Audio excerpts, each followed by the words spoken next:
where were some of the top shops in the U.S. or wherever? What were their names? And just give me Well, California still is a place that supports reggae pretty much more than anywhere. And I will tell you the truth, because we had a very large mail order division at RAS.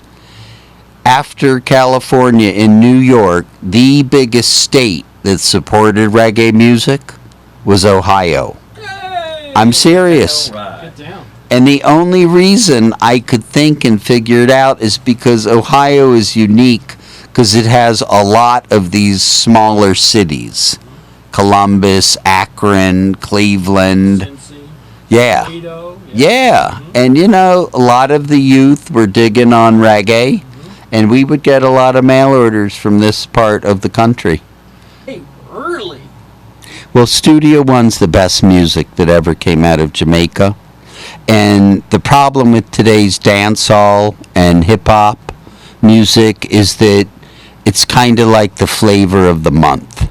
And what I learned from Coxsone Dodd, who I was very close to, and we talked about, you know, why his music had such longevity, and what I tried to emulate with RAS Records with artists like Freddie McGregor, is that this music will sound good 20 to 30 years from now.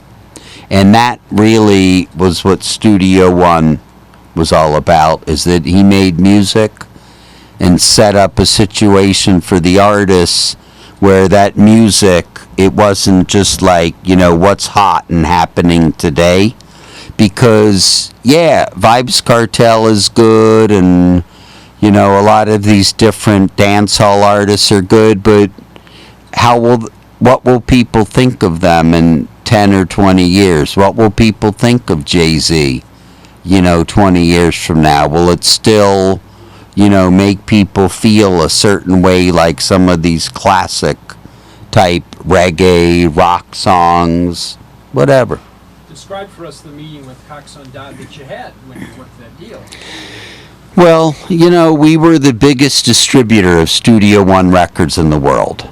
And Mr. Dodd really appreciated that RAS was on top of it. And, you know, I'm a straight up businessman. If you send me X number of records and say it costs this, well, then that's what I pay you.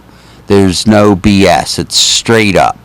And I expect people to do the same with me. So I remember being in New York once, and I was sitting with Mr. Dodd talking, because we would have long, long conversations, and I said, so tell me something, Mr. Dodd. What would you say was the real secret behind Studio One music?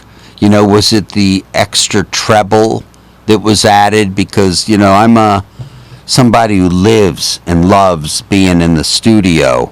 And if you listen to Studio One music, you can hear that element of treble, which is different from reverb. So you got to really know music to know these things. And, you know, I said, what was it? Was it the situation? And we were riding back into Manhattan from Brooklyn, where he was based, and him and I were burning a little spliff, and he said, well, Gary, I'll tell you the truth.